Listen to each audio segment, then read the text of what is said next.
Hola a las personas, arranca una nueva edición de La Última Desiderata, pero antes quiero dar las gracias dos veces. La primera vez es a Raúl Cisneros, nuestro técnico, que le tenemos otra vez aquí echándonos un capote, y también tengo que dar las gracias. Es verdad que este programa saldrá dentro de un par de semanas aproximadamente, cuando lo estamos grabando con cierta antelación, pero tengo que dar las gracias a las 1.125 personas que de momento han escuchado el programa de Óscar, con el que estuvimos grabando con Óscar Blázquez, que pues estamos muy contentos.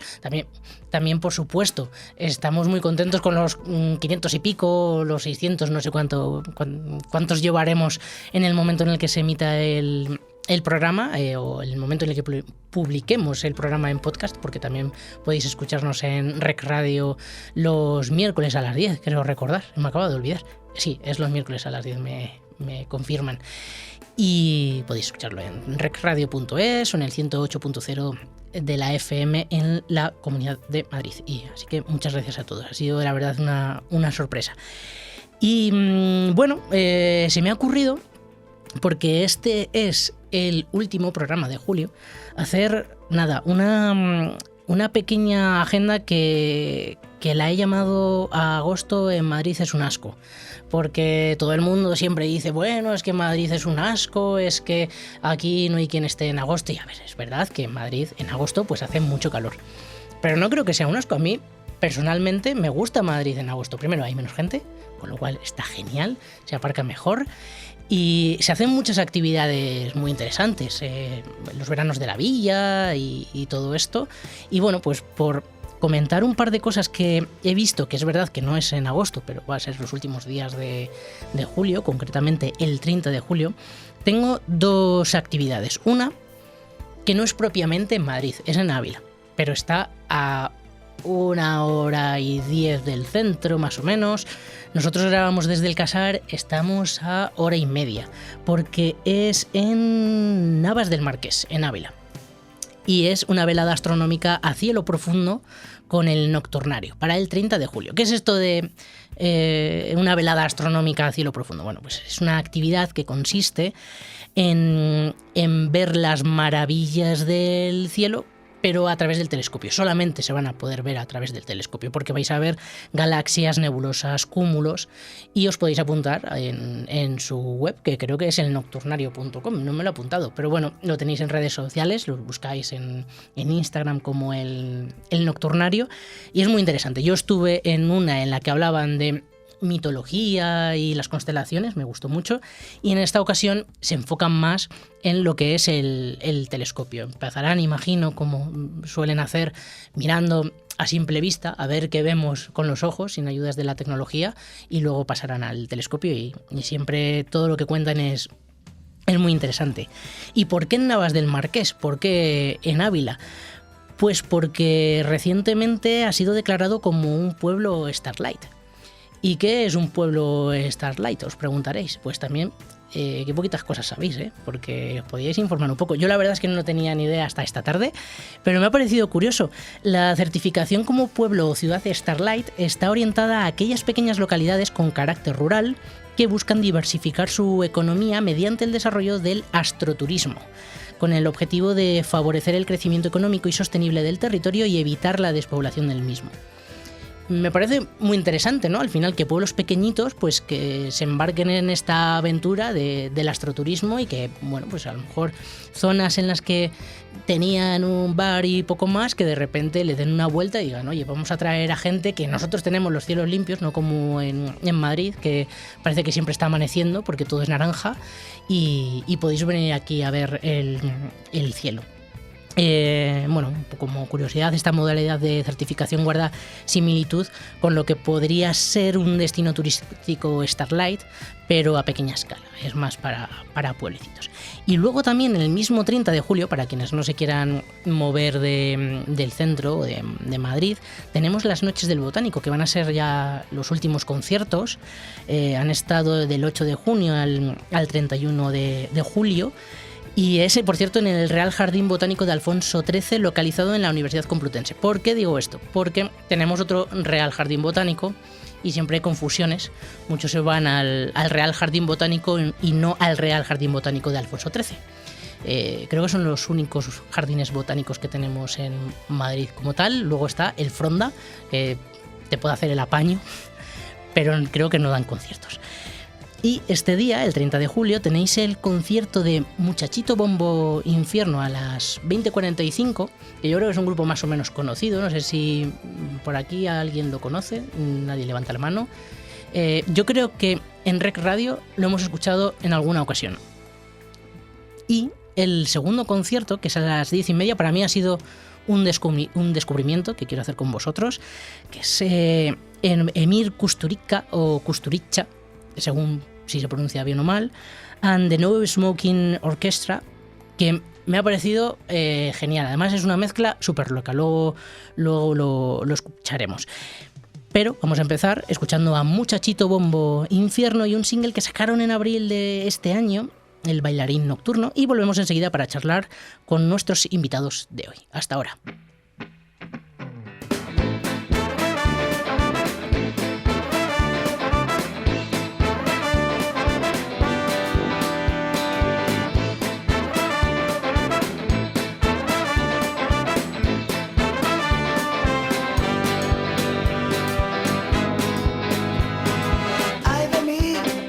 Pasarme toda la noche en vela como un alma en pena. Y hay quien dijo ayer, hablando de mí, que bailo sobre mi fosa. Y no es así, no es que salga solo por salir, sin haber un fin, sin tener muy claro cómo volver, fresco como una rosa. Ayer salí, solo como un bailarín nocturno, todo me daba igual, no paraba de reír y llovía mucho. Ayer salí, solo un bailarín nocturno encuentra su lugar, sin saber a dónde ir, y no importa el sitio, y bailo así, con un gesto loco por la acera, y quien desespera, y un saludo a tiempo querrá decir, discúlpenme de la culpa, y sigo así, que has querido siempre que así sea, de puertas para afuera, que otra cosa yo te voy a decir, si en realidad nunca entro. Ayer salí, solo como un bailarín nocturno, todo me daba igual, no paraba de reír, y llovía mucho. Ayer salí, solo un bailarín nocturno encuentra su lugar, sin saber a dónde ir, y no importa el sitio, y no importa el sitio,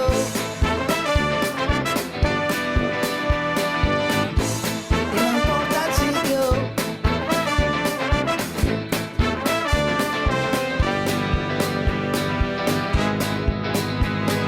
Ayer salí, ayer salí, ayer salí, ayer salí,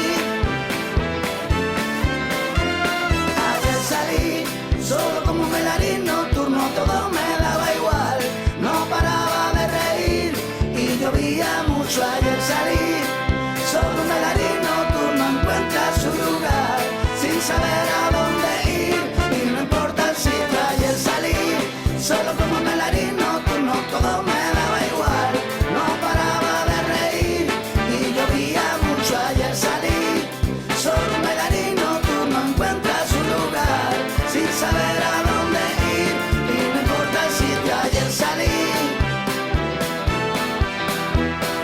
ayer salí, ayer salí, ayer salí.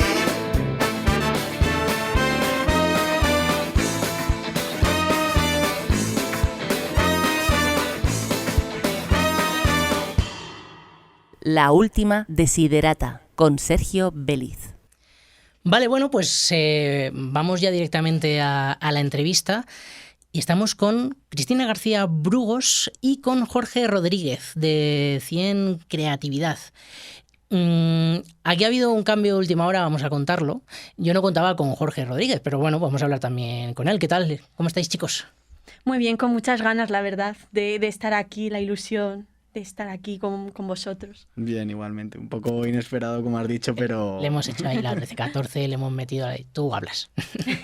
Pero bueno, si es un poco para charlar, de hecho, llevamos una hora hablando delante de una Coca-Cola, pues ahora delante de un micrófono, si no hay mucha diferencia. Yo tenía una pregunta que era para Cristina, pero es que yo creo que os vale para los dos, y es cómo os defino, porque al final sois muy multitareas, hacéis muchas cosas. Me hace gracia porque un poco tu perfil es fotógrafa, ilustradora, diseñadora gráfica, creativa, directora de arte, publicista, que tiene muchas carteras, y con Jorge me ha pasado un poco lo mismo según hablábamos, que hacéis muchas cosas. Sí, o sea, al fin y al cabo de eso trata las agencias creativas, es un poco abordar sobre todo marketing de contenidos. Hacia nosotros sería más como eso, marketing digital al fin y al cabo. Uh-huh. ¿Y en tu caso también te sientes un poco identificado con...? Sí, de hecho es que básicamente hemos estado estudiando lo mismo, si bien ella se ha dedicado, lo ha puesto más en práctica que yo por diversas circunstancias, pues joder, ha habido esta oportunidad y... Sí. No hay que pensárselo mucho en estos casos. También hay una cosa que me parece interesante, y es que es como que la sociedad siempre te tiene que calificar, o eres fotógrafo, o eres diseñador web, o eres tal. Entonces, yo creo que las personas también podemos ser esa función multitarea. Entonces, ¿es complicado definirlo cuando tal? Sí, pero también podemos ser diseñador, fotógrafa, ilustradora. Ya, habéis hablado un poco de vuestra formación. ¿Cuál es exactamente? Nosotros lo que hemos hecho es un grado superior de fotografía. Uh-huh. Y después, a partir de eso, hemos hecho posgrados para especializarnos, sobre todo en áreas de marketing, digital, publicidad y, sobre todo, pues especializarnos en lo comercial, dentro de la fotografía y el mundo de la creación de contenido. Y ya pasamos un poco directamente a preguntaros qué es 100 Creatividad.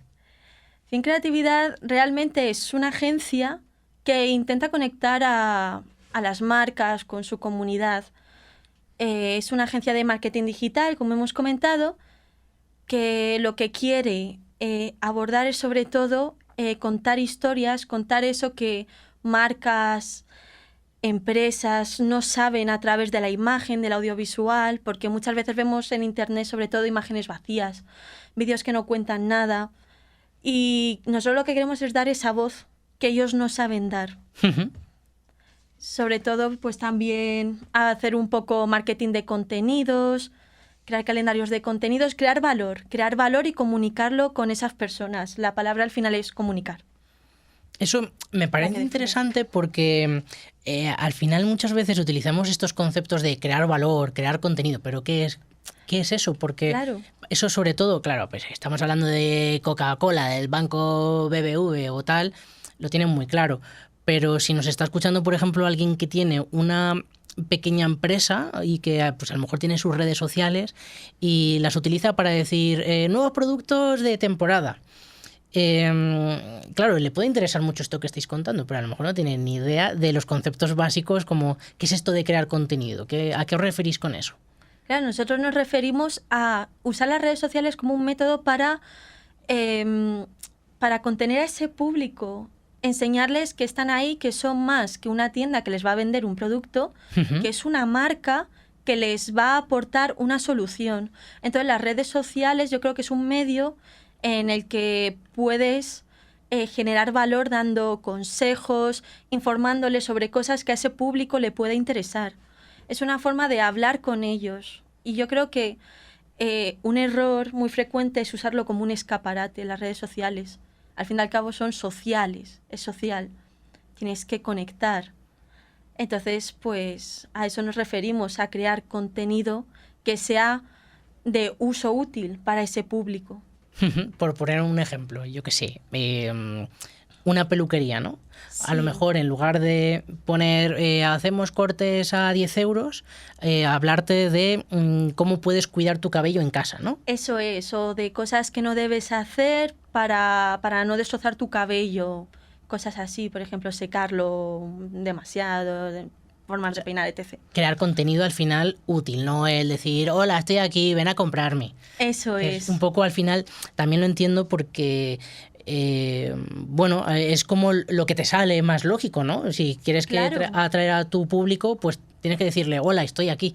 Pero al final, entre tantas cosas que hay en las redes sociales, imagino que acaba siendo ruido. Claro, al final lo que tienes que hacer es algo que te haga destacar. Está bien hacer una llamada de atención al público, decirles, oye, estoy vendiendo esto, pero también tienes que mostrar quién eres. Es como cuando tú vas a la peluquería, hablas con la peluquera, pues tener esa conexión también con la red social, no de la misma forma, evidentemente, pero sí sentirte que te van a dar algo, que tú les vas a seguir y va a haber esa especie de conexión, ¿no? Ojo, con un directo de una peluquera hablando por Instagram, por ejemplo, contándote sus cosas, como suelen hacer cuando... Yo, esto está feo a lo mejor que lo diga, pero siempre que busco un peluquero, yo lo que busco es que no hable. Me da igual que corte el pelo, más o menos. Si yo quiero que me pase la maquinilla, me da igual. Pero que no hable. Eso a mí es como básico. Pero oye, puede tener su punto también el que hagan como un directo, ¿no? Peluqueros y que te cuenten su vida. Pero tenías su gracia. Y hay una cosa que, hablando de esto de los conceptos, ¿no? Cuando hablamos de marketing digital, ¿a qué nos referimos exactamente? Porque es como un concepto al final muy, muy amplio. Estamos hablando de redes sociales, pero al final son páginas web, son 1000 cosas. Claro, al final el marketing digital es un ecosistema digital, o sea, lo que se trata es de conectar distintas plataformas hacia un único objetivo que suele ser la página web. Por ejemplo, si tú tienes un Instagram sobre peluquerías y haces un post en tu página web sobre cortes, tendencias, etc., Instagram tiene que ser como un método de traspaso de información. Te pone una foto sobre el corte y te lleva a ese post. A lo mejor en forma de... estas son las tendencias, si queréis saber más, iros a nuestro post. Al fin y al cabo es una forma de conectar por distintas plataformas a ese punto de venta, ¿no? O sea, es un ecosistema digital, al fin y al cabo. Claro, al final es verdad que, bueno, en última instancia donde vendes es en tu tienda, en tu peluquería, vaya. Pero a ti te interesa también que vayan a tu página web porque se generan también muchas ventas desde la página web, que quizá desde las redes sociales no tanto. Claro, y más que ventas, también información. Entonces, al fin y al cabo, el marketing digital es abordar a todos esos puntos que te lleven a un objetivo realmente, que suele ser eso, la página web. Aunque no vendas cosas, la página web también te puede ser bastante útil para tema horarios, reseñas, un montón de cosas. No siempre tiene por qué ser venta. Y las redes sociales al final es un tráfico, al igual que vas en coche de tu casa al trabajo, puedes ir de Instagram a la página web. Porque, bueno, esto es, lo leí en su momento, ¿no? Al final las redes sociales lo que pretenden es que no salgas tú nunca de ahí. Que también tenéis que utilizáis las redes sociales para vuestro trabajo, para bueno, pues para que vuestros clientes puedan tener... puedan ser más efectivos, vaya. Pero las redes sociales también tenéis que luchar contra ellas, porque Instagram no quiere que salgas de Instagram, o TikTok no quiere que salgas de ahí, no quiere que el público salga a una página web para ver otra cosa, porque entonces está dejando de consumir TikTok. Claro, pero al final de lo que se trata es eso, de hacer estrategias que una todas esas partes, hacer ese tráfico, pero que te lleve de un sitio a otro, pero no lo abandones realmente, porque para poder llegar al otro punto de información vas a tener que volver a Instagram. Al final es todo como una pescadilla que se muerde la cola, como un ciclo. Ves algo en Instagram, vas a TikTok, o en TikTok te lleva a la web y después vuelves a Instagram, realmente, para volver a conseguir nueva información, ¿no? Y un poco por, insisto, en gente que a lo mejor nos esté escuchando y que no tenga mucha idea de esto. Por ejemplo, para redes sociales, ¿vosotros recomendáis una red social concreta? ¿Depende del negocio? ¿Todas a la vez? ¿Ninguna? Hay una cosa que yo siempre he tenido muy clara, y es que el mayor error que se puede cometer es pretender estar en todas las redes sociales, porque no siempre se busca el mismo público. ¿Para qué le interesa a un negocio local abrirse TikTok si su audiencia no es a nivel global, no es a nivel España, es a nivel local? ¿Por qué no se abre un grupo de Facebook que se una a otros grupos dentro de la localidad? ¿Por qué va a TikTok? Entonces yo creo que es importante identificar en qué red social debes estar. Ujú. No puedo recomendar una realmente porque Depende, depende ¿no? mucho, claro, del público, pero en resumen sería eso, es el consejo que doy. Porque, bueno, es que yo reconozco que de TikTok no controlo mucho. Me he metido alguna vez por mera curiosidad, pero no. Entiendo que TikTok es más generalista y es más globalista que, por ejemplo, Facebook, o no. A ver, TikTok al final lo que tiene es la facilidad de viralizar. Ujú. Entonces, no te va a salir, el contenido que tú publiques no va a salir a la gente que te sigue, va a salir a gente nueva, Ajá. realmente. O sea, el inicio va según tus intereses y tus gustos. Entonces, no sirve de nada si es un negocio local, que le salga a una persona de Barcelona, aunque le interese Claro. la misma temática. Pero si no vas a poder atender al público de Barcelona, ¿para qué te sirve TikTok? Quiero decir, por ejemplo.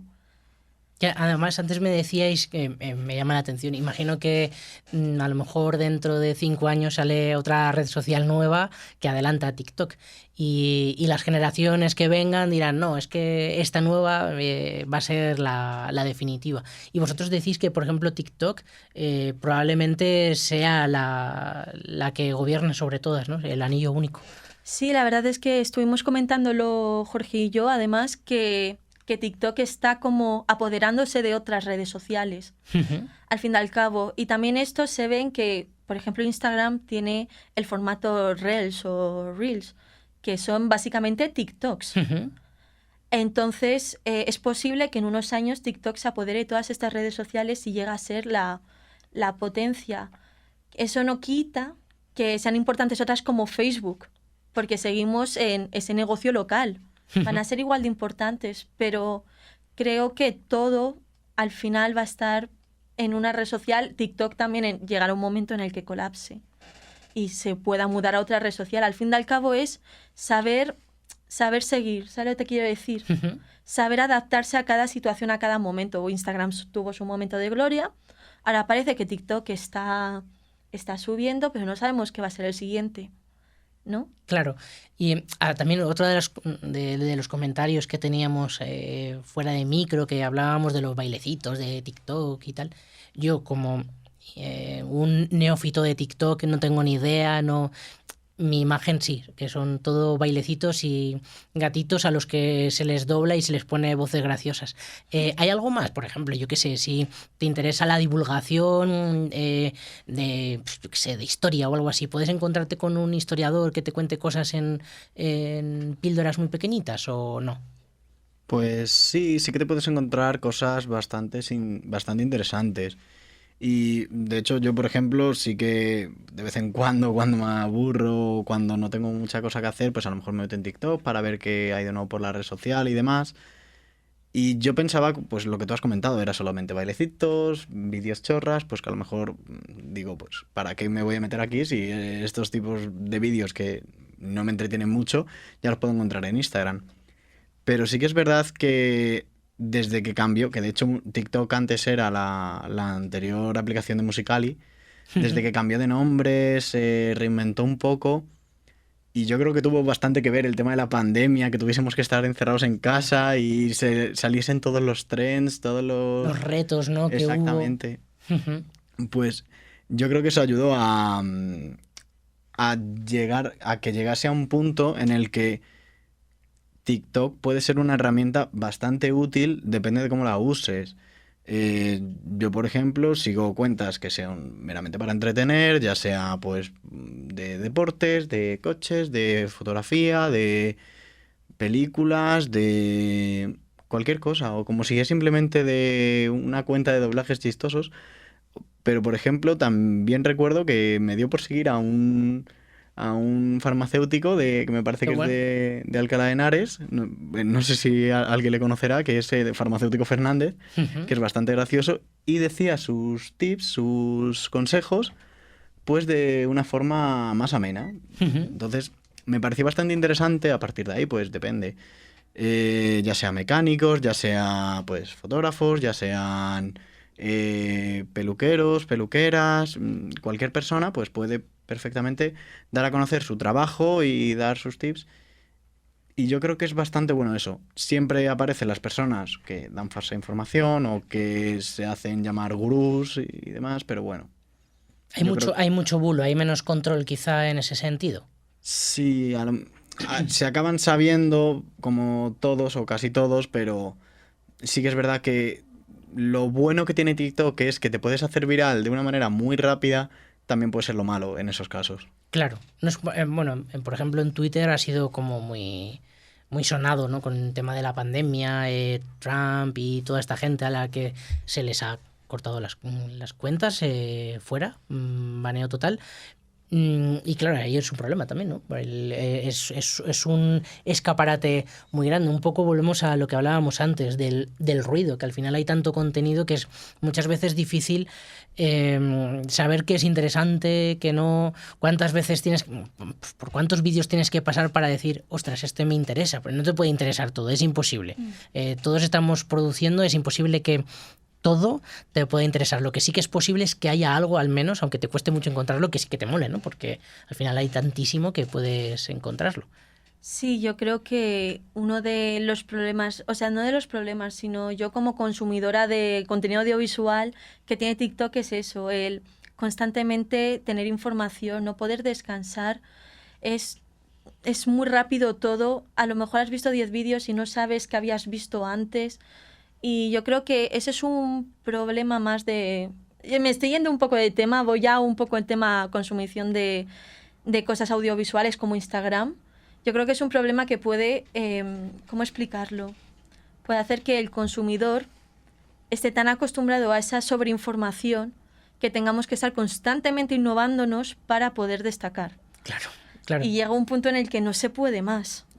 Eso me recuerda a una frase, no sé si te acuerdas, de nuestro profesor Pablo María, de que fue algo bastante impactante, que en menos de una hora en Instagram se crea más contenido que todo lo que se creó en los años del romanticismo, no, del Renacimiento. Sí, seguramente, claro. Es verdad que no te paras a pensarlo, pero sí, es ingente. Y además que lo consumes. Es que lo que estás diciendo también tiene mucho que ver con el marketing. Y yo que, por ejemplo, a veces también llevo redes sociales y tal, si lo piensas dices, ostras, es que al final tengo que dedicarle un montón de tiempo a generar un post o un vídeo o un tal para conseguir que alguien le preste atención entre 800 vídeos que verá ese día y se va a quedar con el mío realmente. Claro, ahí es el trabajo de impactar, que es muy difícil y es un trabajo titánico, que para alguien que no se dedica a ello, que si tienes que atender tu negocio tal y además tienes que ponerte a pensar, a ver, ¿cómo hago este vídeo para que la gente llegue a mi web, ¿no? O se quede o le llame la atención? Es que al final es un trabajo inmenso. Sí, al final las horas que le echas a crear ese contenido, yo creo que son demasiadas para lo que vas a retener realmente a la gente. Aunque hagas un contenido muy bueno, lo va a retener como 2 segundos. Tienes que hacer contenido realmente bueno que la gente quiera guardarse, porque vaya a ver. Y ahí está el verdadero reto.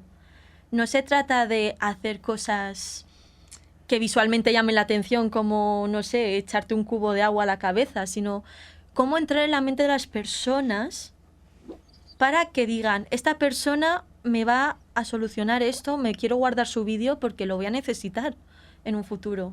¿Sabes lo que te quiero...? El generar algo útil. Eso es. Vaya.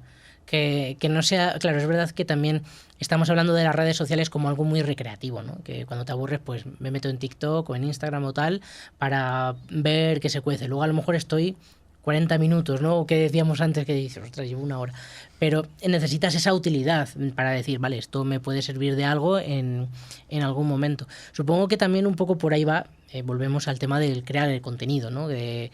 Al final puede ser muy impactante el anuncio que hagas de las ofertas, pero si lo van a pasar por delante y luego no lo vas a encontrar, que esa es otra también. Cuando perdemos algo que hemos visto que nos gusta mucho, la forma de recuperarlo es un problema también, claro. Al final es muchísima información y iba a decir algo Perdón. Se me fue. Sí, al fin y al cabo yo creo que es algo bastante importante que sobre todo tiene que ver mucho con el marketing digital, que lo hemos hablado antes, que es el ruido que no... ¿Cómo puedes hacer algo más ruido que el anuncio anterior y el anuncio posterior? Claro. ¿Cómo puedes hacer que tu mensaje no pase como quien está oyendo llover afuera de la ventana? Entonces, es algo bastante difícil que a lo mejor no se le tiene tanto en cuenta, pero cuando uno empieza a planteárselo y a decir, vale, pues por ejemplo, quiero que la cuenta que dedico a mi taller de reparaciones de coches sea destacada ya no solamente a nivel local, sino que también a nivel un poco autonómico, ya que estoy en el centro de la ciudad. ¿Cómo puedo hacerlo para destacar con el taller de al lado, que también está intentando crear esta manera?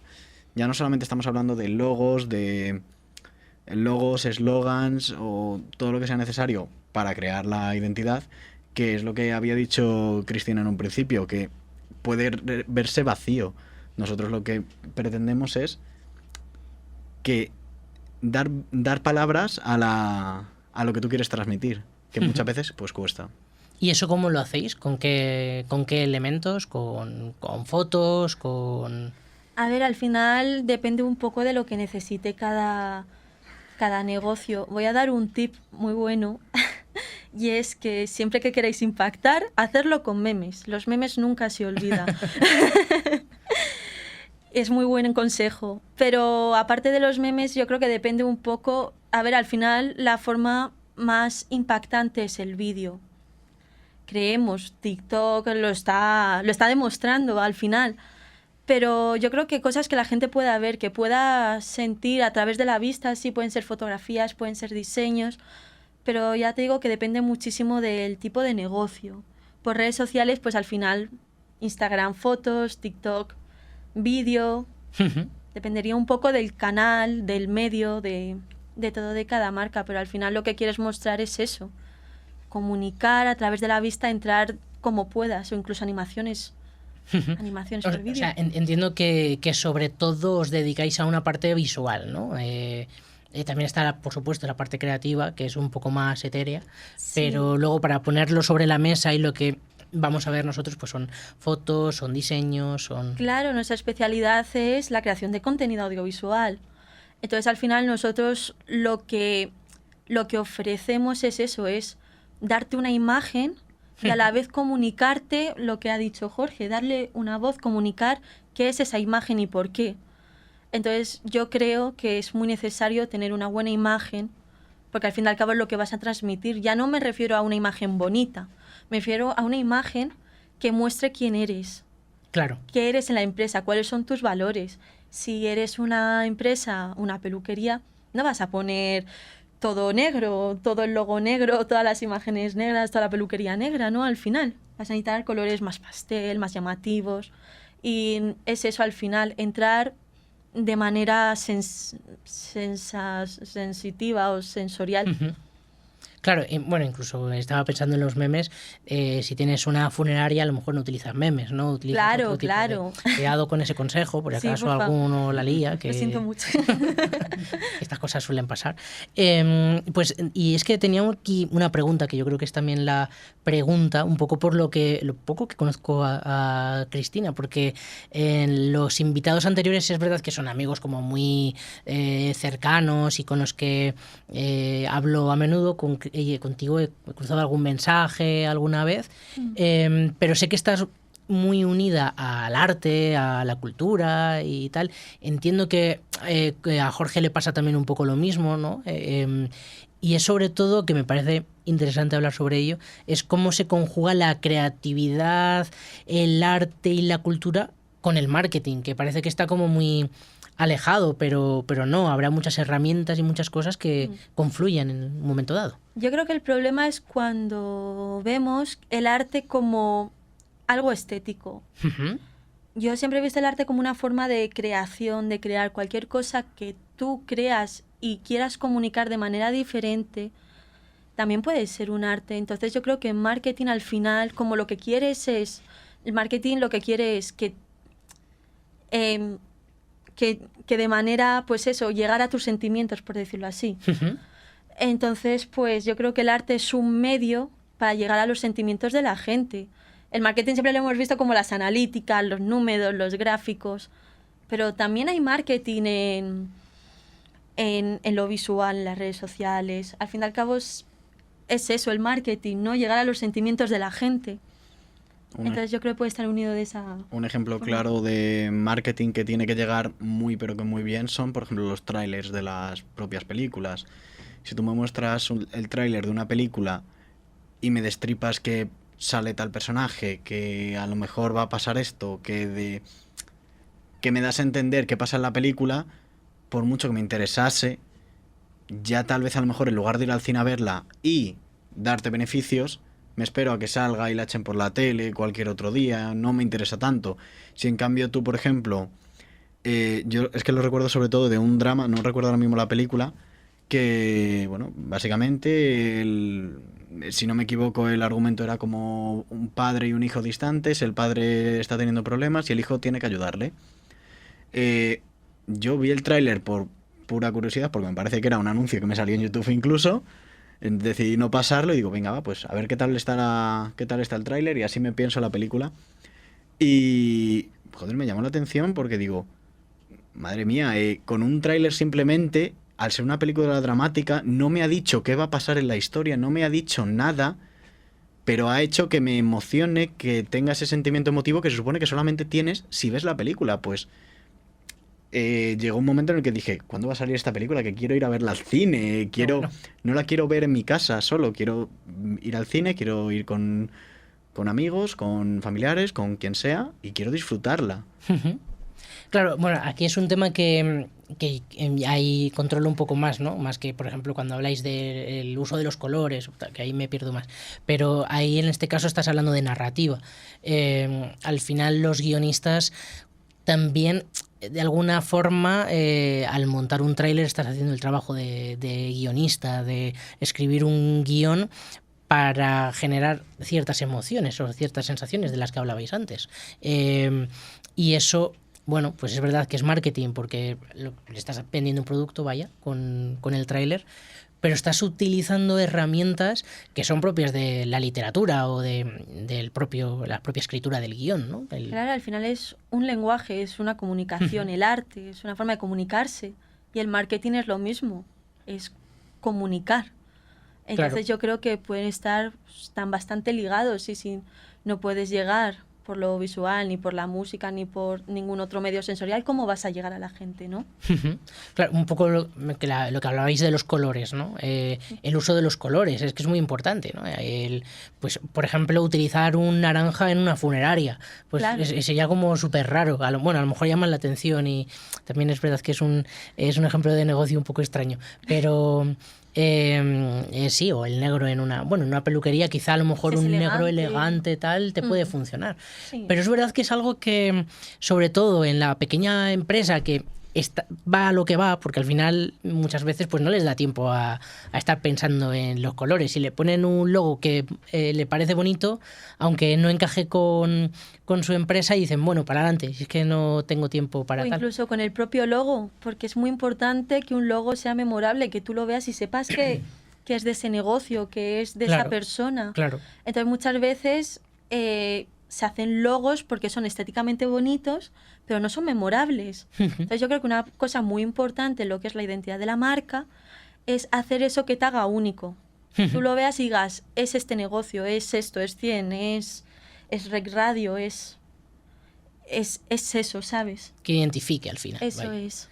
Es también, lo hablábamos antes, no vamos a dar demasiadas pistas porque puede quedar un poco feo, pero ¿qué errores veis que cometemos al aplicar las redes sociales o el marketing digital en general?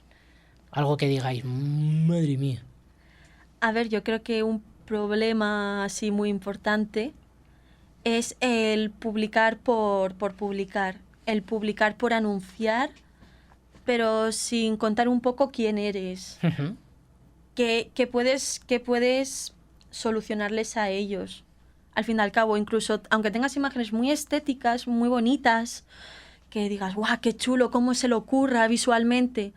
Que no te digan nada, que sean simplemente eso, un escaparate, Claro. que no te creen ese valor.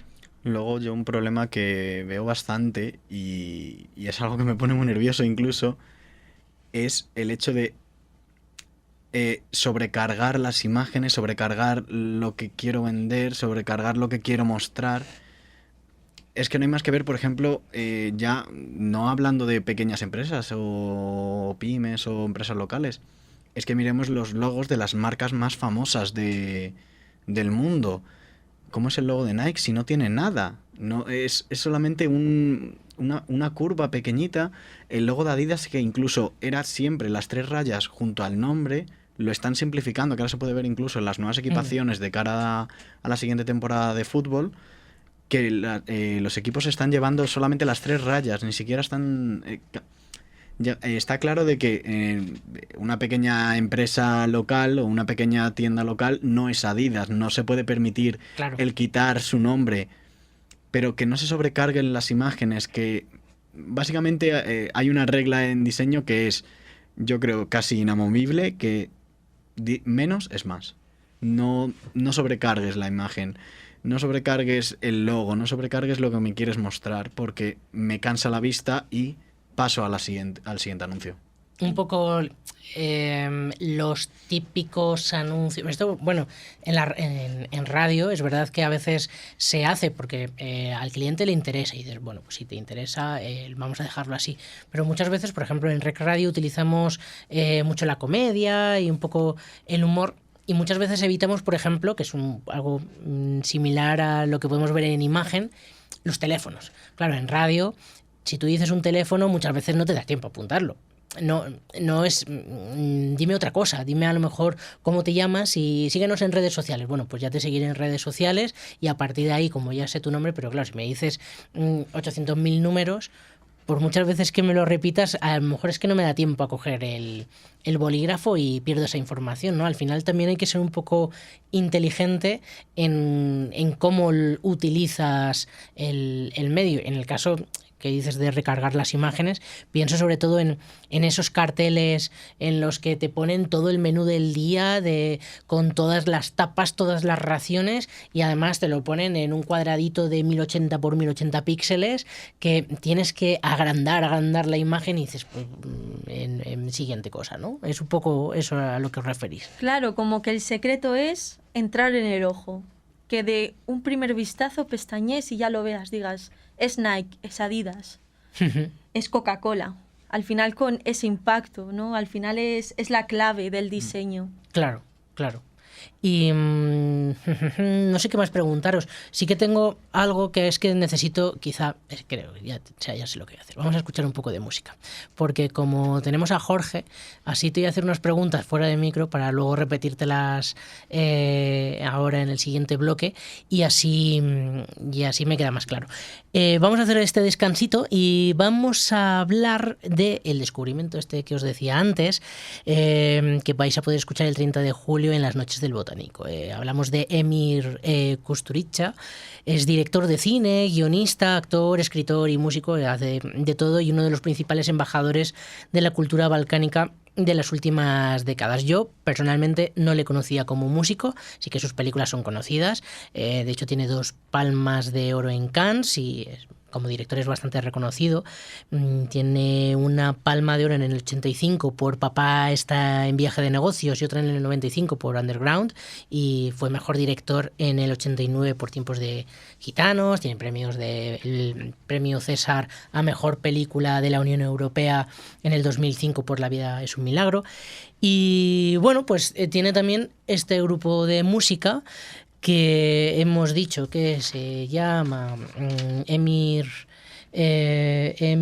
Kusturica and the No Smoking Orchestra y me parece bastante gracioso. Además, la mezcla esta que hacen con bombo, muchachito bombo infierno el mismo día y después esto y dices, a ver, rumba catalana y Balcanes, ¿esto cómo? Pues mira, suena así.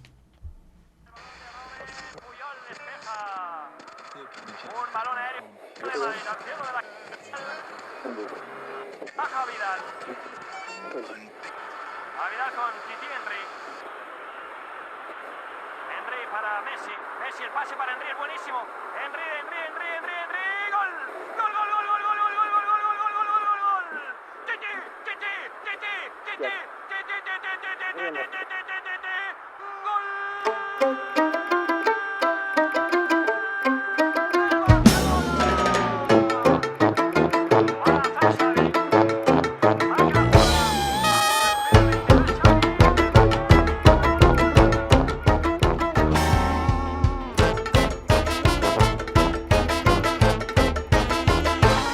Donde el Rothschild es un profeta y la moral está en oferta. Cuando el Dios ya de mí huye, la hipoteca a mi vida destruye.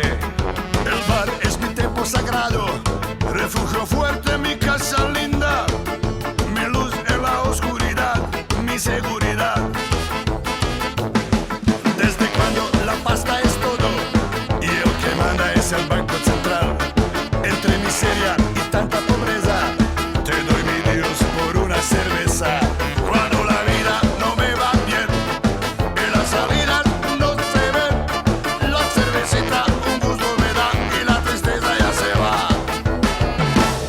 Cerveza es mi Dios, el Dios me dice adiós, me separa de mi mente.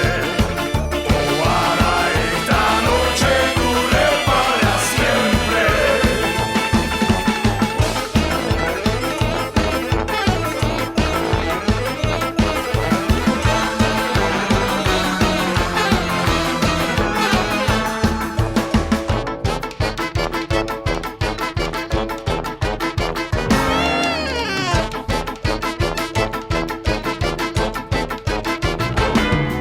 El Dios es solo uno, religiones muchas hay.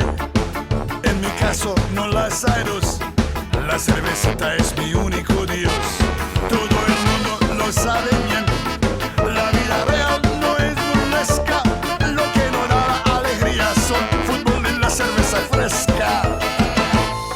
Cerveza es mi Dios, el Dios me dice adiós, me separa de mi mente. Ojalá esta noche dure para siempre.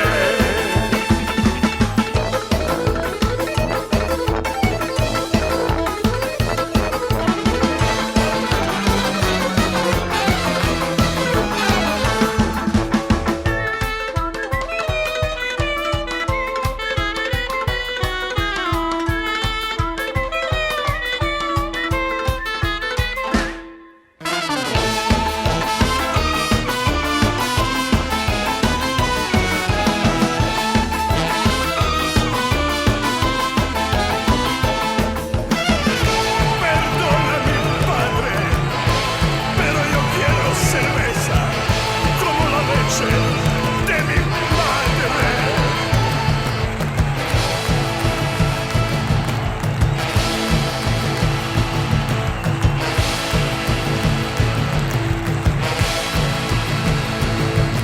El Dios es solo uno, cerveza, cerveza.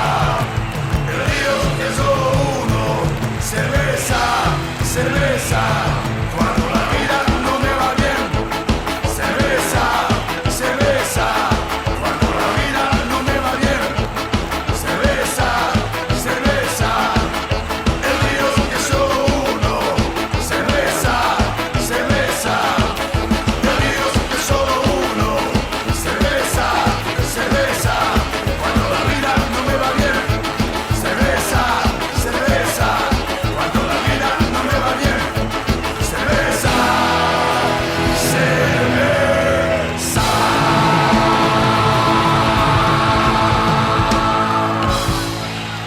La última desiderata con Sergio Vélez. Pues cerveza de Emir Kusturica and the No Smoking Orchestra, de la orquesta de los no fumadores. Me ha parecido gracioso porque es, insisto, ¿no? La mezcla extra entre rumba catalana y de repente música balcánica es verdad que castellanizada y con este rollito de la cerveza, que es que estamos grabando además en plena ola de calor. Imagino que cuando salga este programa seguirá haciendo calor. No sé si tanto, pero vamos, a lo mejor 4 o 5 grados menos, habrá 35 grados. Y bueno, me parecía que encajaba. Además, me ha parecido gracioso. Y luego tiene un par de discos, creo recordar, que son de bandas sonoras.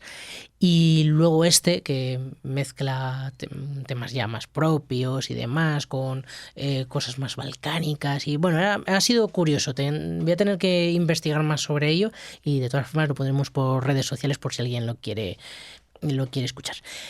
Comentábamos justo antes de parar que tenía que hablar con Jorge de unas cuestiones porque queríamos hablar, al principio contaba solamente con Cristina y quería hablar de su recorrido por la fotografía, que quizá es donde más se prodiga, o yo por lo menos la conozco más en ese ámbito, y quería ver un poco por dónde había tirado Jorge. Y me ha parecido muy interesante lo que contabas, y es...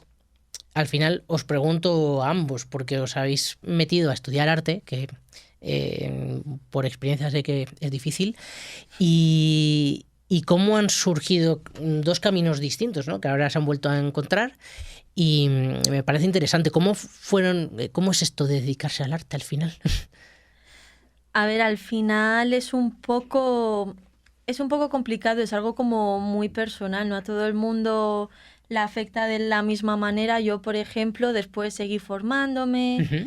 Y al final es mucho buscar, y a lo mejor otras personas que no pueden permitirse el seguir formándose, que necesitan trabajar, que necesitan otras cosas, ¿no?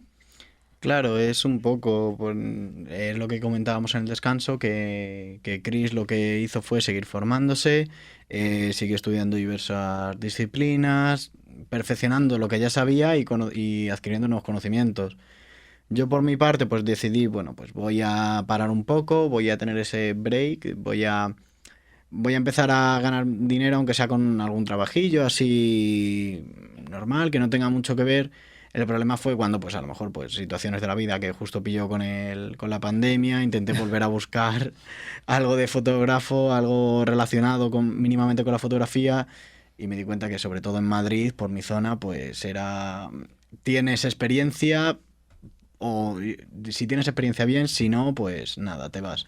Estuve cerca incluso de irme a una cadena de hoteles, que estuve de fotógrafo comercial, uh-huh.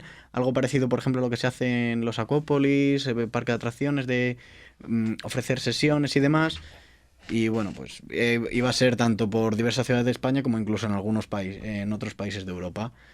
Al final no salió, he estado así de trabajo en trabajo, saltando un poco, desde la obra hasta comercial de seguros, que bueno, ahí creo que no voy a volver.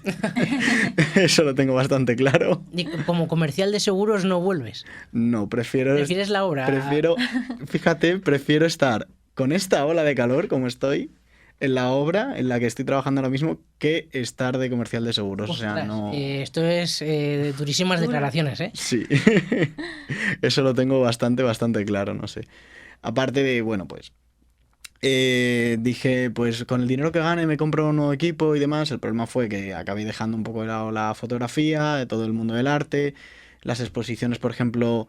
Hasta hace poco, hará cosa de un mes y medio más o menos, que fui con una amiga a una exposición de Foto España. Lo mismo llevaba 2 años sin ir a una exposición, 1 año y pico, y pues quieras que no, eso... En el momento en el que te desconectas es un mundo en el que te echan fuera, ¿no? Sí. O no es que te eche fuera, ¿no? Pero el sistema, la rueda de... Porque al final es verdad que formarse es súper importante, pero también los contactos, la vida no social que se genera cuando te dedicas a estas cosas. Claro, al final estudiar no te va a convertir en artista. Estudiar arte en un artista que se pueda dedicar a ello, lo que te va a convertir en eso es alguien que sepa moverse, tener contactos o estar en el momento justo en el que se necesita, y es algo súper difícil. Aunque seas muy bueno, si no sabes cómo moverte o por dónde moverte, uh-huh.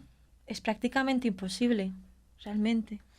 Y sobre todo el trabajo, ¿no? Que al final como se consiguen estas cosas es trabajando más que... Más Sí. que trabajando es como sabiendo dónde se necesita. Cuando hablo de trabajo no me refiero tanto como que te contraten, sino en Ah. hacer tus proyectos, en moverlos, en Claro. llamar la atención, ¿no? Ya no solamente el tema de esfuerzo, que es lo que comentas, que obviamente hay que tenerlo porque por mucha suerte que tengas, si no te esfuerzas, acaba quedando en un saco roto, sino el hecho de lo que ha dicho Cristina, de estar en el momento justo, en el momento clave con la persona indicada. O sea, de hecho, esto que estamos a punto de crear, este proyecto, fue básicamente porque decidí, oye, mira, no quiero volver al mundo del arte, voy a empezar a estudiar en esta escuela de manera online, pues aunque sea para ir formándome mientras trabajo. Cuando de pronto me fijo en el Behance, en el portfolio de Cristina, digo, uy, pues sí parece que tiene un proyecto que es muy parecido a uno de los que nos han mandado, de hecho como de una marca que nos han enseñado algunos ejemplos de alumnos. Le hablé por WhatsApp, oye Cris, ¿tú has estudiado en tal escuela? Sí, y a raíz de ahí empezamos a hablar, pues mira, yo estoy dando estos cursos, pues yo di estos, tal. Y hace poco me dijo, oye Jorge, mira, quiero hacer esto, ¿me echas una mano? Y yo, a ver, esto tenemos que quedar, hablarlo y a ver qué tal. Y hemos quedado, lo hemos hablado y ha salido que sí. Sí, si a lo mejor él no hubiera estudiado en el mismo sitio que yo, no habría sabido esto. O si yo hubiera estudiado en otro lado, lo mismo. No habríamos tenido ese contacto, Claro. ese momento oportuno. Ese reencuentro, por así decirlo. Y la casuística, ¿no? También, que Claro. porque a lo mejor podrías haber coincidido. Seguro que hay otros compañeros con los que podrías haber coincidido, pero Sí. justo se ha dado la casualidad. Sí. ¿Qué habéis estudiado concretamente? Un poco por... Pues yo, aparte de lo que hemos estudiado de fotografía artística, que fue en la Escuela de Arte 10, Ujú. luego donde esta que tuvimos en común, la escuela que tuvimos en común es la de Aula Creativa. Yo estoy dando diseño gráfico, diseño web y marketing digital. De momento he terminado con el diseño gráfico, ahora en octubre empezaré con los otros para seguir formándome y pues adquirir más conocimientos. Y también los cursos, ¿no? De Community Manager. Sí, bueno, cursos de marketing digital, community manager, a través de plataformas, pues un poco más que a lo mejor para perfeccionar para iniciarse.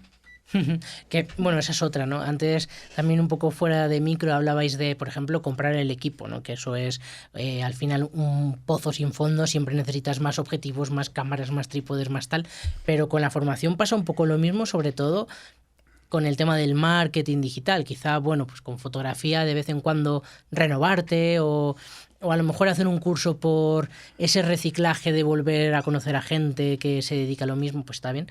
Pero marketing de community manager, todo esto, es que a nada que estés 3 meses fuera, ya te has quedado obsoleto. Es que es un mundo que están haciendo ahora mismo, está ahora mismo en auge, entonces se dispara, o sea, hay cambios, puede que incluso en un mes todo te cambie.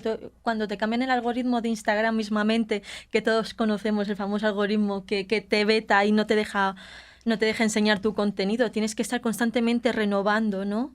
¿Cómo va este algoritmo? ¿Cómo ha cambiado? ¿Qué puedo hacer para destacar? Al final es constantemente en todos los aspectos reciclarse. Es un ejemplo así que se puede entender, pero con el marketing digital es lo mismo. Las formas de comunicar, de analizar, de llegar al público cambian constantemente. Claro, es Muy que difícil. además, bueno, en el caso de Instagram a mí me ha ocurrido alguna vez que empiezas a hacer una cosa y dices, bueno, esto me está funcionando, tal, y de repente de un día para otro dices, ¿por qué no? ¿Por qué de repente ya la gente no me ve o me deja de seguir o ciertas cosas que no terminas de entender y sobre todo lo difícil que es darte cuenta y reconducir el camino, ¿no? Recalcular el recorrido como el GPS. Claro. ¿Cómo se hace? ¿Hay alguna página oficial que te diga, no, tienes que hacer esto? Ojalá. Es que al final es Al final es probar. puro análisis, es pura análisis y pura prueba y error. Cuando conoces la base un poco de cómo va cada cosa, puedes llegar a intuir, pero es sobre todo prueba, error, análisis, ver un poco tus estadísticas y a través de, o sea, somos prácticamente es como gurús, ¿no? De qué va a pasar. Es un poco, vemos por las estadísticas, vale, esto está cambiando así, aquí no va, pero de repente aquí empieza a ir. Pues ¿por qué no vamos a probar a crear según estas estadísticas? Al fin y al cabo es eso, fijarnos en unos números y llegar a hacer una estrategia en base a esos números. Si dejan de funcionar allí, ver por qué funcionan en otros lados y cómo podemos llegar en otros lados, ¿no?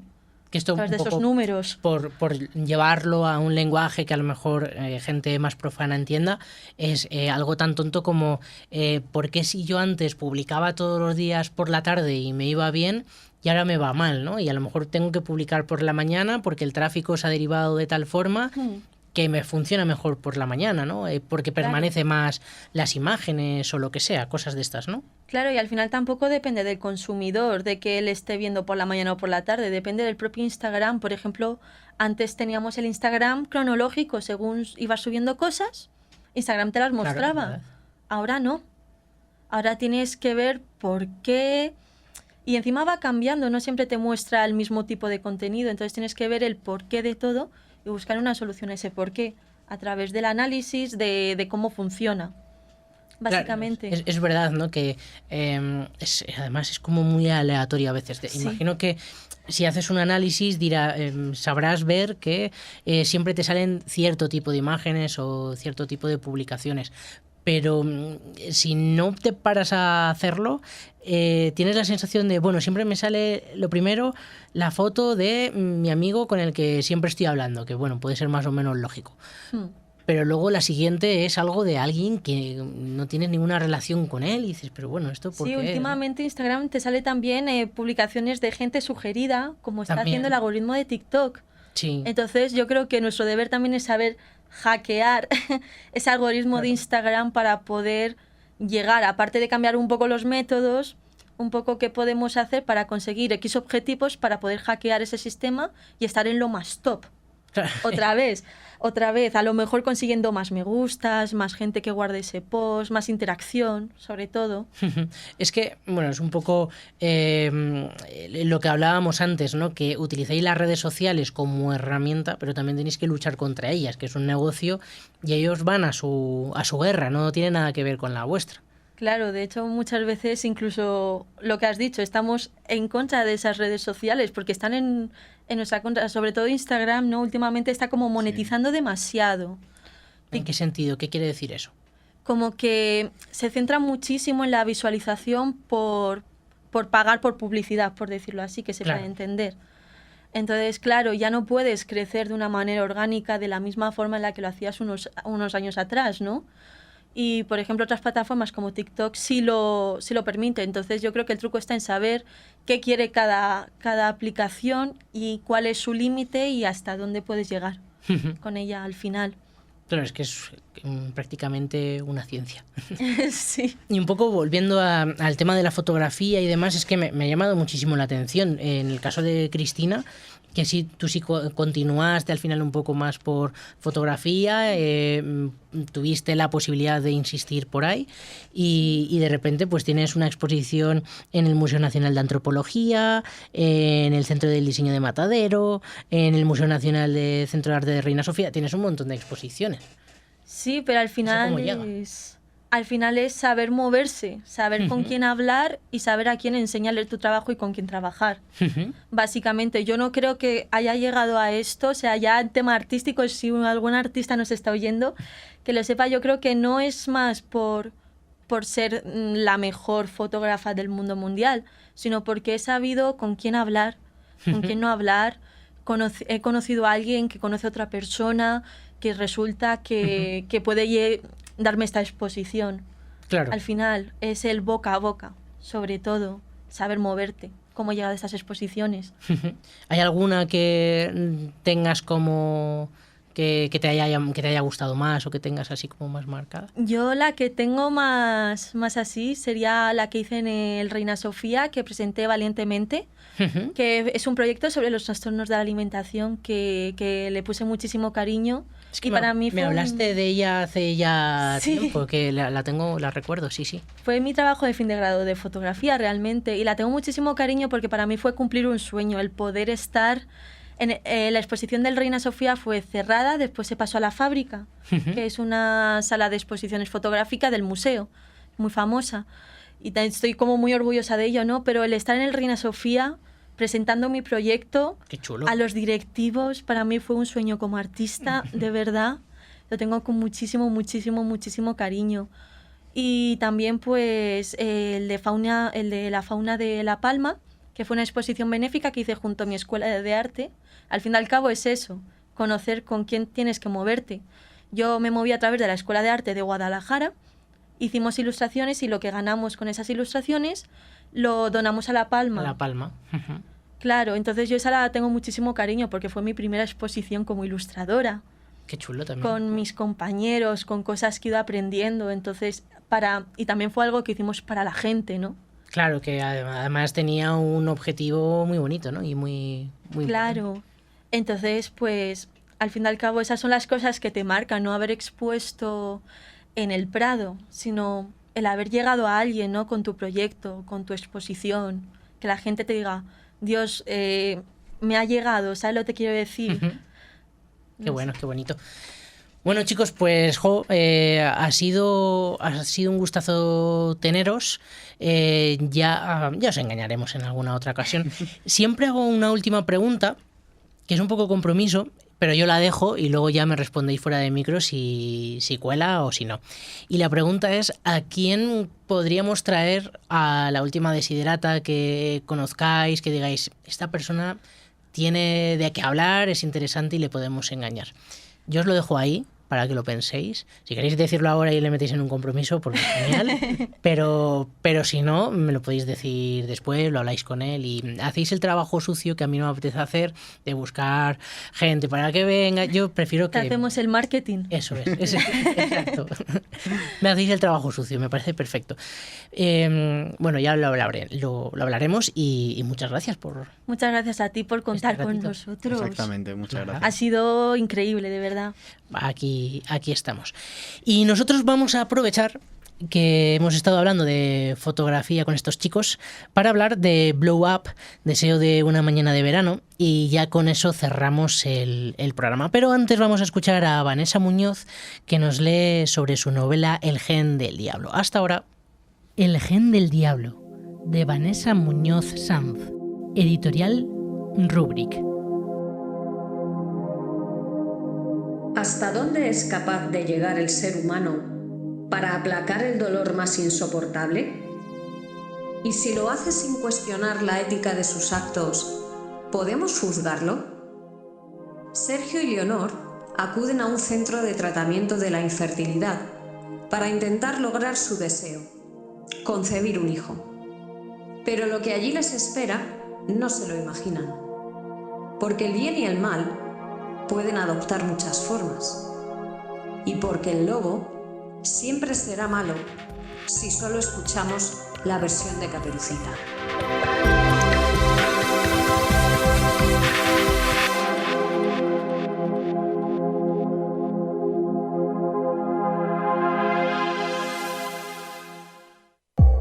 La última desiderata, con Sergio Vélez.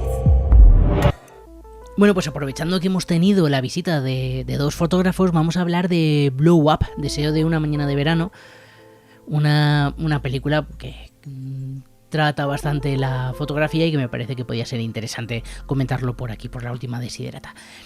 Es una película de Antonioni, escrita por él mismo junto con Tonino Guerra y adaptando un cuento de Julio Cortázar.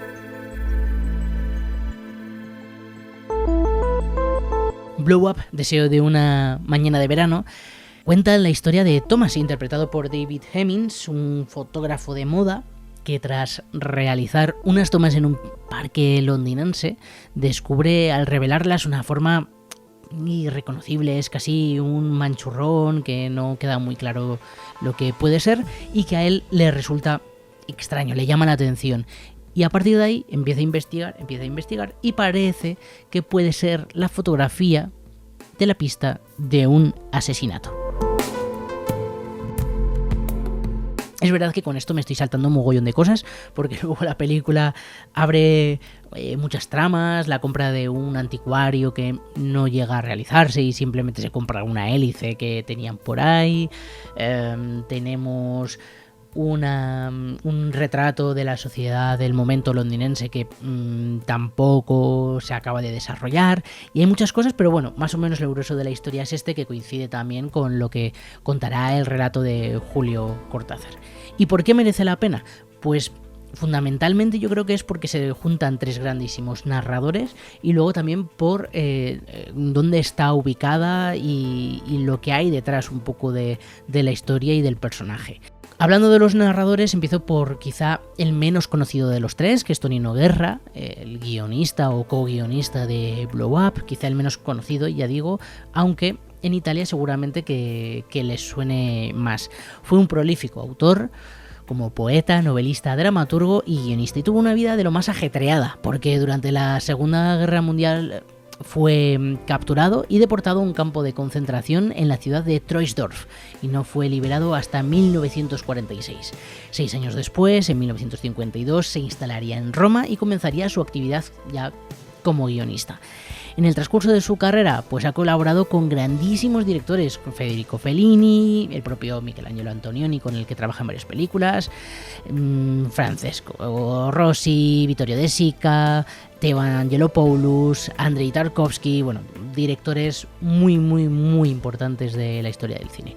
Y en 1967, con el guión de Blow Up, dirigida por Antonioni, película de la que estamos hablando hoy, le vale una nominación a los premios Oscar. Curiosamente, la nominación fue a Mejor Guión Original, no a Mejor Guión Adaptado. No sé muy bien por qué. Bueno, cosas que pasan. Con este director, con Antonioni, ya había trabajado anteriormente Tonino Guerra en cintas como La Aventura, La Noche, El Eclipse y El Desierto Rojo.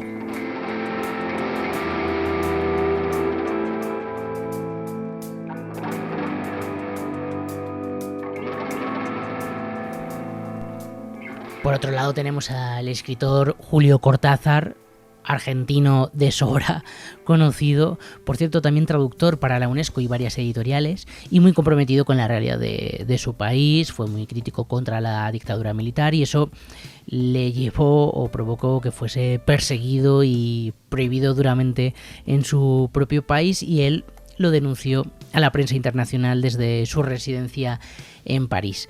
Y es precisamente en París donde él ubica la narración de su relato, al contrario que Antonioni, que utiliza Londres, y esto va a ser importante porque va a cambiar bastante la historia al adaptarse en Londres. Julio Cortázar se trata de uno de los autores más innovadores y originales de su tiempo. Fue maestro del cuento, de la prosa poética, de la narración y del relato breve. También fue creador de importantes novelas, las cuales al final acaban siendo fundacionales e inauguran una forma nueva de hacer, de crear y de pensar la literatura en el mundo hispano, con un fuerte componente de realismo mágico, incluso surrealismo, que vamos a ver en la película. Vamos a ver algo como un poco extraño, situaciones que no terminas de comprender, acciones de los personajes que son muy raras e ilógicas en algunos momentos, y que hace que sea casi hipnótica la película. Por cierto, el relato de Julio Cortázar se llama Las babas del diablo, nada, son 7 páginas, mientras que la película se llama Blow Up.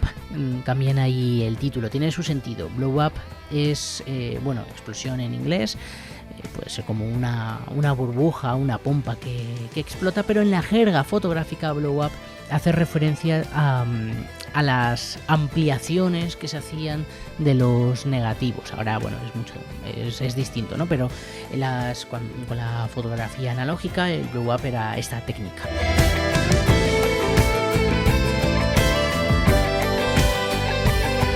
Y por último tenemos a Antonioni, quizá uno de los mejores directores de la historia del cine italiano, junto con Federico Fellini y demás, y probablemente también esté entre los más importantes de la historia del cine europeo. Él, curiosamente, se gradúa en economía en un primer momento por la Universidad de Bolonia. recordemos que nació cerca, y llega a Roma en 1942, donde ahí ya sí empieza con los estudios de cinematografía en Cinecittà. Allí conoce a algunos de los artistas con los que cooperó más adelante, en los años siguientes, como por ejemplo Roberto Rossellini, padre de la escuela del neorrealismo italiano. Y bueno, el cine de Antonioni, para entenderlo, un poco en contraste con el de Federico Fellini, que también, bueno, comparten esa época, son coetáneos. Federico Fellini, en sus primeras películas, retrata la vida de las clases obreras y de los inadaptados sociales un poco más, mientras que Antonioni opta por representar en su primera etapa sobre todo más a las élites y a las burguesías urbanas. Solo una vez Antonioni da una visión del punto de vista del mundo obrero, será en 1957 con El Grito, con Steve Cochran y Alida Valli, y curiosamente va a suponer su primera gran obra maestra.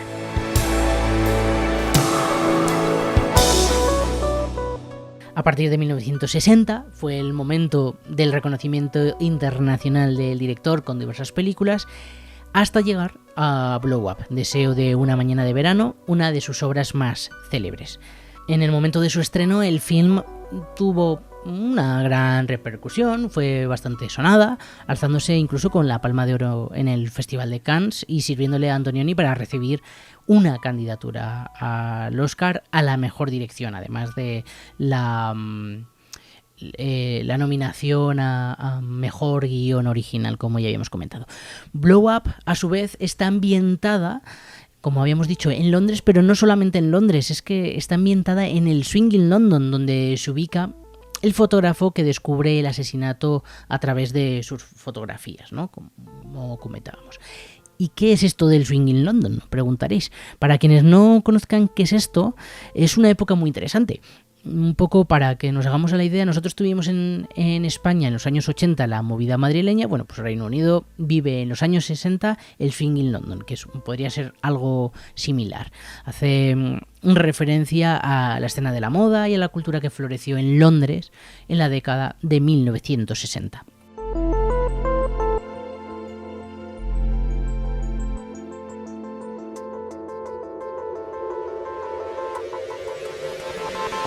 A partir de esta década aparece un fervor cultural juvenil que se extiende por toda Europa y el mundo occidental en general.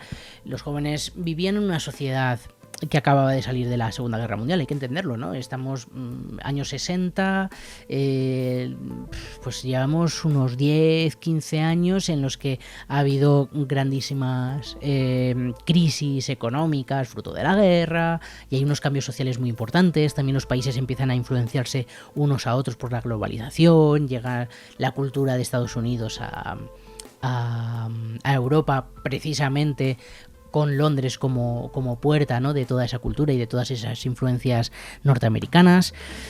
Bueno, pues aquí en este momento los jóvenes empiezan a alzar su voz, intentan encontrar una identidad propia, ¿no?, que les había sido arrebatada. Además, estamos hablando de jóvenes de los años 60. Esto quiere decir que son los jóvenes que nacen con el baby boom, nacen prácticamente justo después de la guerra o al inicio de la guerra.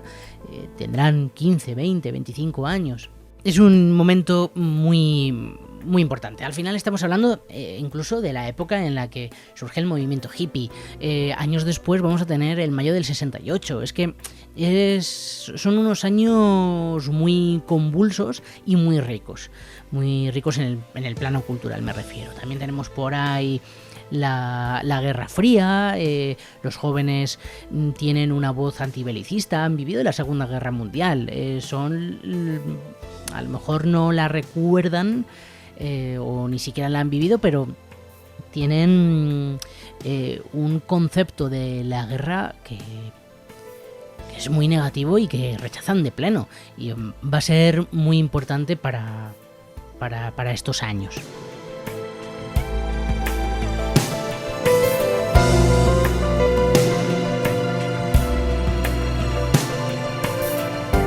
Y Londres fue la capital para este movimiento cultural con el Swinging London. El nombre se lo dio la revista Time concretamente en el número publicado el 15 de abril de 1966 titulado London The Swinging City. Como referencia cogió a la emisora de radio, una emisora por cierto pirata, Swinging Radio England, muy popular en aquel momento, que emitía desde el Mar del Norte.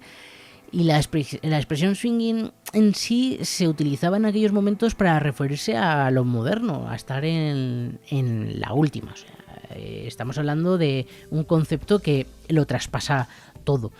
Fue una época de enorme agitación social también, y tenemos que pensar que es que en 1947 se inicia la época esta que llamamos o esta generación que llamamos del baby boom, con lo cual todos los adolescentes del 60, concretamente en Gran Bretaña, que ya se había recuperado de la guerra, experimentan también un periodo de prosperidad, durante el cual estos adolescentes pueden permitirse cosas que sus generaciones anteriores o incluso ya no sus generaciones anteriores, los que tenían 10 años menos no se habían podido permitir en la década anterior. Y esto, bueno, es que al final hace que toda esta expansión económica, las novedades en tecnología y esta revolución cultural hace que se transforme el panorama de la ciudad y se refleja, pues por supuesto, en la cultura, en la literatura, en la música, en el cine, en el teatro y por supuesto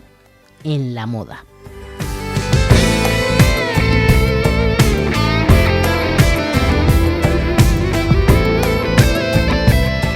Es una época llena de optimismo. El color gris de la posguerra desaparece y aparece en Londres un enfoque fresco, un enfoque moderno de la cultura, mientras que otros países como Italia, por eso quizá Antonioni decide ubicar la historia no en París, no en Roma, sino en Londres, porque Italia es todavía bastante conservadora y bastante tradicional en muchos sentidos.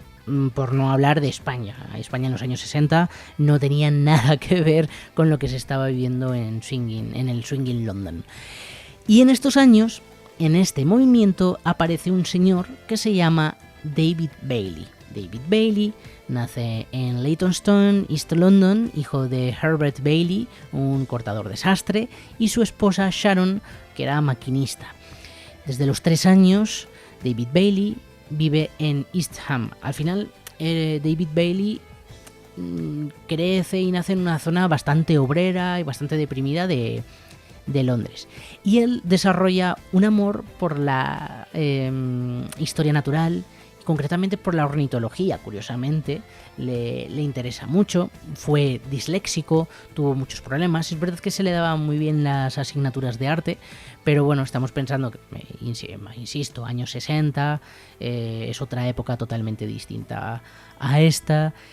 Y pues, los problemas de dislexia no se trataban entonces, y a pesar de él cursar estudios en una escuela privada, tuvo bastantes problemas en el colegio y rara vez asistía a clase. Al final lo fue dejando. Esto causaría ciertas broncas en casa. Sus padres, esto les generaba pues un malestar, ¿no? Que su hijo dejara los estudios, y finalmente los abandonó por completo a los 15 años, consiguiendo un trabajo como copista. Después de unos años yendo de un lado para otro, con trabajos sin demasiada salida, en 1956 David se alistó a las fuerzas aéreas, y una vez cumplidas sus obligaciones con el Estado y ya de vuelta en Londres, Bailey comenzó a trabajar como asistente de fotógrafo. Como ya os estaréis imaginando, al decir que trabaja como asistente de fotógrafo, sí, David es en quien se inspira Antonioni y Guerra para crear el personaje de Thomas en Blow Up. Estamos hablando de uno de los fotógrafos más influyentes y fundamentales de la segunda mitad del siglo XX. Bailey ha retratado a famosos pues como los Beatles, como Peter Sellers, como Brigitte Bardot, o incluso Lady Di o el pintor Francis Bacon. A él, a un fotógrafo así, le llegaron a decir: mira, es que podrías convertirte en boxeador, en ladrón, en músico, podrías hacer lo que fuera, pero fotógrafo, ¿de verdad vas a ser fotógrafo tú? Y parece ser que de esta afición que hemos comentado antes por la ornitología, pudo verse interesado por la fotografía, bueno, pues de estas cosas que una cosa te lleva a otra y demás, acaba con una cámara de fotos en sus manos. Eventualmente descubre el trabajo de Bresson, que lo inspira mucho, y comienza a leer de una forma voraz y casi obsesiva las copias de Life y varias revistas fotográficas estadounidenses. En 1957 compra su primera cámara, dice que se enamora y a partir de estas fechas, del 57, una cosa así, se da cuenta de que eso de convertirse en fotógrafo puede ser una opción, ya no es un sueño, sino es algo bastante alcanzable. Y en el 58, recordemos, sale en el 56 se alista en las Fuerzas Armadas. En el 58, 2 años después, decide dedicarse seriamente a la fotografía y compra una cámara de telémetro Canon. Solicita ingresar al London College of Printing, pero no lo consigue. ¿Por qué? Y esto, chicos, niños, jóvenes, es importante. Su historial escolar hace que la escuela le digan, mira, chico, si luego me vas a abandonar las clases a los 2 días como hiciste cuando eras pequeño, no vas a entrar a esta escuela. Por eso es importante que no hagáis pellas. Bueno, pues sin inmutarse se convierte en el segundo asistente de David Hollins, quien en ese momento era el principal proveedor de fotografías de la revista Queen y ganaba, nada, entre 5 y 6 dólares a la semana, pero bueno, que para aquel momento no estaba mal como ayudante de David Hollins. Esto en nada de tiempo, es que su ascenso es meteórico. Después consigue una entrevista con el fotógrafo John French, quien lo contrata en el acto como asistente, y luego se convierte en el fotógrafo del estudio 5 de John Cole, antes de ser contratado como fotógrafo de moda para la revista Vogue inglesa en 1966, o sea, del 56, que no tenía ni idea del mundo de las fotos, al 57 que se compra su primera cámara y 3 años después está trabajando para Vogue. Increíble.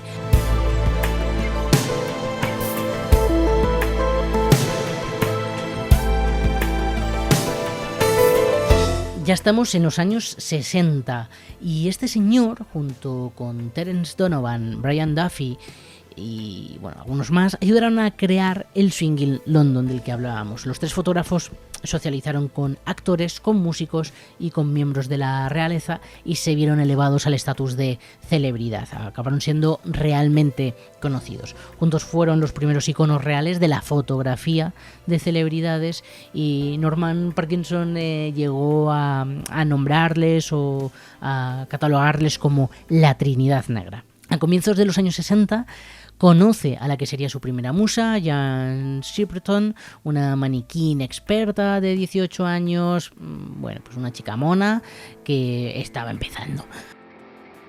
El éxito, tanto de él como de ella, es inminente y ambos se convierten en el creador y representante respectivamente de una nueva forma de entender la fotografía, mucho más natural, más abierta, menos estática y también un poco de la belleza. De hecho, en la película se ve, es verdad que a lo mejor a ojos del siglo XXI, del 2020, han pasado ya muchos años, podemos verlo como forzada, pero sí que se entiende esa búsqueda de la naturalidad, hay un momento al inicio de la película que él está haciendo fotos a ella y le dice algo así como deja que caiga el pelo, que esté suelto, más suelto, que no parezca que está peinado y fijo con laca, ¿no? Un poco esta idea.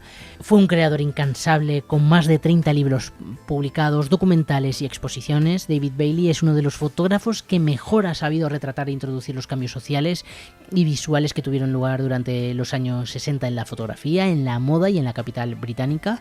Por su objetivo han pasado los rostros más célebres de la historia reciente, como ya habíamos dicho. Él dice que es como un rinoceronte, ridículo, pero elegante, y que al final hace lo que hace porque no sabe hacer otra cosa.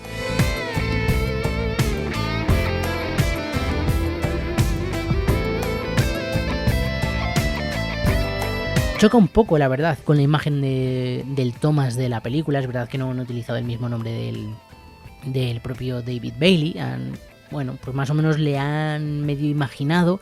Y choca, digo, porque bueno, no sé cómo sería la vida de David Bailey exactamente, pero parece bastante machista, con un trato vejatorio hacia las modelos.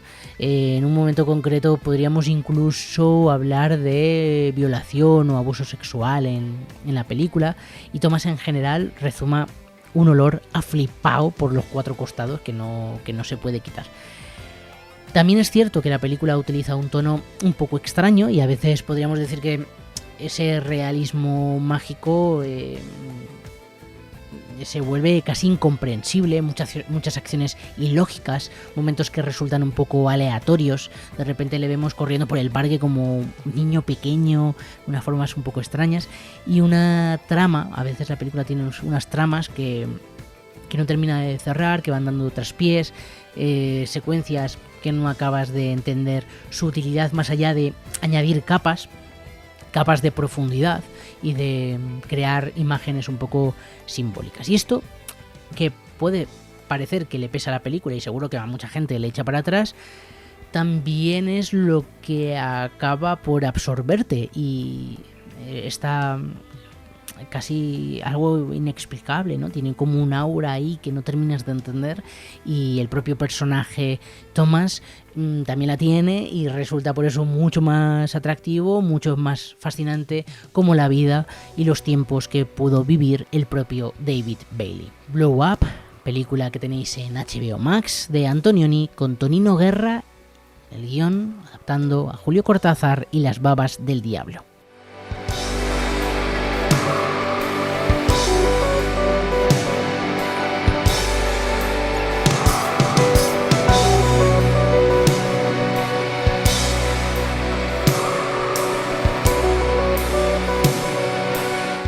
Esto es todo, espero que os haya gustado el programa.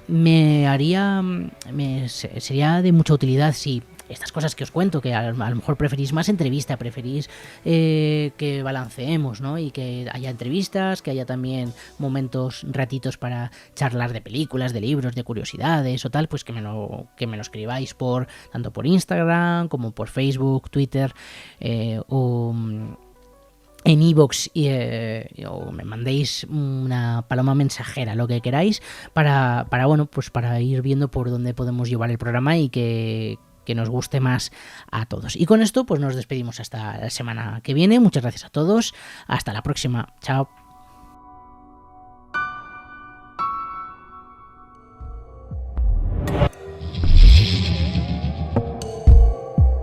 La última desiderata con Sergio Vélez.